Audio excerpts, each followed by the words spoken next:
Matt here. Welcome to day 29 of 30 days of intuitive eating, a journey by Megan Macaron, our wonderful host, in collaboration with Intention Inspired. Wow, 29 of day 30. We are almost there, guys. Today's intention is I am courageous. I am courageous. So today, let us find the courage to invite the healthy change we know we need.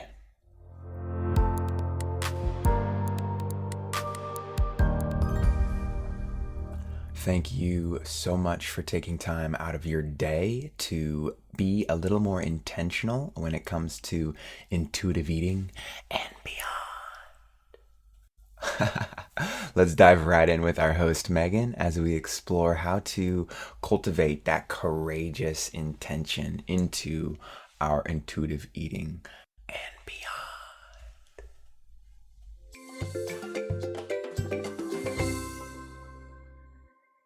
Hello and welcome back to Intuitive Eating Encouraged. Today, our intention is to have courage to change. So why is courage so important? Well, just like resilience, having the courage to step out of your comfort zone and make changes is the difference between staying where you are and seeing different results. There's a quote that's like, insanity is doing the same thing over and over again and expecting different results. And so for years, I was doing that. I was dieting, right? And so that dieting, even though I was trying all these different diets, to me, now that I look back on it and reflect on it from this other perspective that I have around intuitive eating, I can see that all those diets were under the same umbrella, right? And that meant that I was never actually changing. I was hopping from one diet to the next, but all the diets had the same thing. They all had rules. They all made me calorie count. They all made me cut out foods I liked. They all made me, not that they made me feel guilty, but I felt guilty if I ate something on them that I wasn't supposed to, And so while I might change the diet I was on, I wasn't changing anything really because I was still stuck in that diet mentality all the time, no matter what diet I was doing. And so we want to talk about the courage to change. And I know that you're on day 28, so you've already made a lot of changes, right? You're already eating intuitively, you're already slowing down, you're noticing how your body reacts to certain foods, you're listening to your body. You've made so many changes, and I mean, high five, you should be really proud of that. So proud. Don't lose sight of that, right? Make sure that's what you're focusing on, is how amazing you've already changed so many aspects of your relationship with food and that you've adopted intuitive eating. And like I was just talking about not falling back into that diet mentality, that's where we're at right now, is that we're coming close to the end of the course. And when that happens, it's like, oh no, now what? You've had 30 days of accountability, 30 days of a community of people helping you, supporting you, giving you feedback. You've had weekly calls, right? You might feel like this is really helpful to keep me in that mindset, to keep me going, right? To be resilient, to keep pushing through and making these changes. But what happens when this course ends? Do you just stop? Do you stop eating intuitively? Do you go back to dieting, right? And so we want to have the courage to keep the change happening. It doesn't mean that you have to keep changing everything, right? You can be happy and stay right where you are with intuitive eating, but it's the courage to see that the change is helpful, right? And to not fall back into the things that aren't serving you anymore, even if the desire comes up. And so we want to have the courage to make the changes that are necessary now and in the future. And that might mean that in the future, something else needs to change. And so no matter what happens with your health, we want to keep listening to the body over anything else and have the courage that you can handle what changes come. And so what pops to mind here for me is lactose intolerance. For years, I had stomach issues and I didn't know why. I think I was like 22 when I found out I was lactose intolerant, and I think I was 25 when I finally stopped eating dairy. Like, I fought it for so long. I didn't have the courage to change because I couldn't see life without dairy. I love dairy. I mean, I could eat a block of cheddar cheese in a sitting, I love cheddar cheese. And so, how can you cut something out of your life that you like so much, that you can't stop thinking about, that you enjoy so much? I didn't have the courage to make that change at that time in my life. And that's okay, right? I made the change eventually, and it's okay that I didn't have the courage then. Not a big deal. But it's about having the courage to change when change is necessary, right? And so if you're feeling insane, if you're doing the same thing over and over again and not seeing the results you want, that's just a sign that we need to make changes. Those changes don't have to be extreme. Often the change is about tuning more into your body, being more mindful, and coming back to that present moment. And not overthinking what it means to have to make changes within your eating habits for whatever reason. So if you find out that you're lactose intolerant, or you have celiac or a gluten intolerance, or you have, PCOS, I forget what it's called, but polycystic ovarian syndrome, or anything like that, SIBO, right? Small intestinal bacterial overgrowth. These are all things that you can have going on, IBS. They might tell you, your doctor or somebody might say, okay, cut out this food or cut back on this food or do a low FODMAP diet. This is for your health, not for weight loss. And there's a difference. And so you might need to make changes down the line for your health that might make it so you have to cut out foods. And we could turn that into this big deal and we could feel deprived. Or we can realize that unless they're poisonous to you and you're allergic and you could die, it's still not off limits, right? We don't have to create this limitation like you can never have it again. I'm lactose intolerant. It's not like I don't ever eat dairy. I do. There are consequences. I have to take a lactate pill if I do, but I also don't just eat it all the time anymore because I understand that my body just doesn't process it well.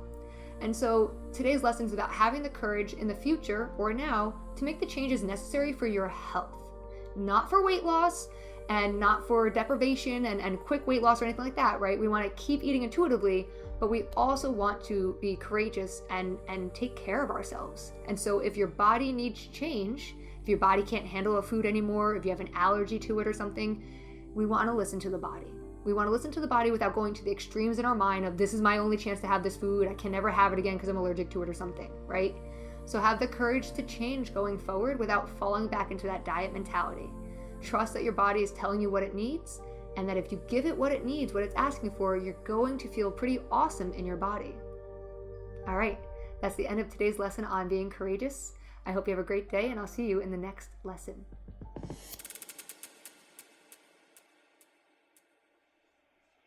Yes, Meg, you're not alone. I could also eat a full block of cheese in one sitting. And if it wasn't for the mucusy reaction that I get when I down a bunch of lactose, I would do it often. So yeah, that is something that I've also noticed over a period of time. The inflammation and the mucus buildup that I get when I eat too much dairy. And that's unfortunate because it's super crazy yummy. And it's also fortunate that I'm not as mucusy anymore because I was able to notice that and slowly make that shift. But it was a slow shift, and it still is. I will still eat cheese every once in a while just to kind of like test where that line is at. And that's all good and fun. And it has been beautiful to see that slow transformation now in hindsight, because that was something that I struggled with for years. I denied it for a while because I love my cheese, and yeah, and the list goes on. There's always something new that I feel like I'm playing with that asks a little bit more of courageous change, trial, experimentation. Yeah, good stuff.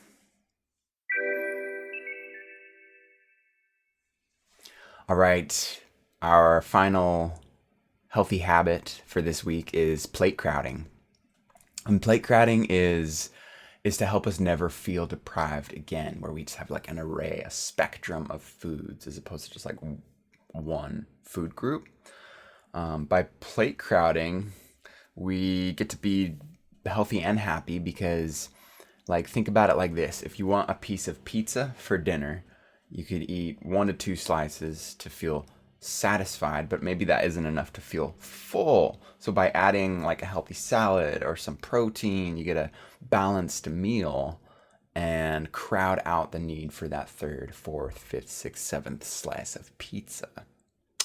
So that's the invitation for the rest of this course, as far as our healthy habit is concerned, is to be a little more creative and courageous when it comes to what you put on your plate, and can you crowd the plate with the healthy goodies that your body is asking for, along with the yummy, satiating, satisfying things that maybe your tongue or other things are asking for. All right. Today's quote is by Sydney Banks. who said, "If the only thing that people learned was not to be afraid of their experience, that alone would change the world."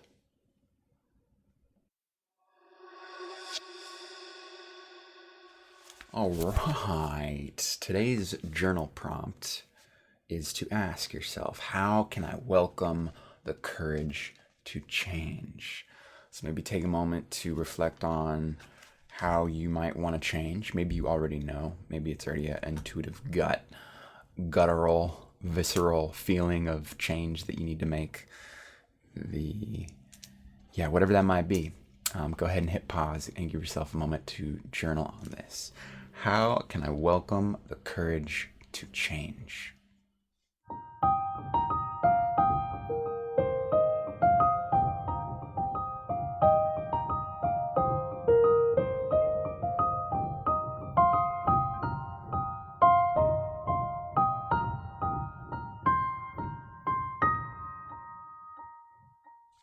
Okay, for me, I can welcome the courage to change by accepting that I am a creature who is always changing.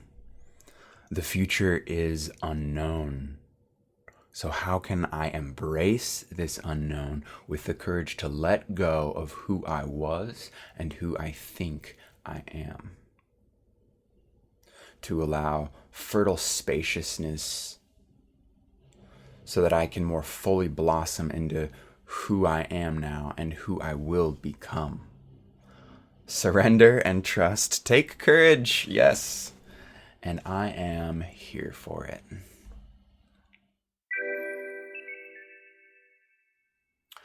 Today, our micro challenge is something that we have been cultivating all month, and that is to trust our body more. So today, just make a point, put this self-challenge in your pocket to carry it with you, and find the opportunities that you can invite a little more trust into your body today. And that wraps up today's intentional session on being courageous.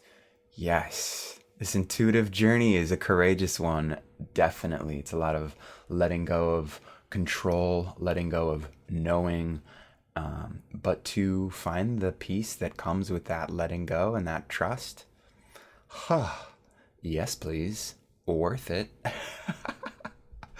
So thank you for taking time with me today to explore today's intention of being courageous. A lot of great shares in the community thread on our activity feed for this course. If you would like to join, we would love to see you over there. Certainly not too late. This is an ongoing living organism of a course, and everyone who gets involved, it just gets better and better and better because we all share our contributions, our perspectives, our insights, our struggles, our inspirations, whatever comes up for us. And as we all share and support one another on that journey, it just gets better and better and better. And so if that's something that enlivens you in some way, we would love to have you join us. There's a link in the description to get involved. Tomorrow, our intention, our final day is I am fun. Follow up a little courageousness with a bit of fun, shall we? So I'm looking forward to that. Until then, peace, love, courage.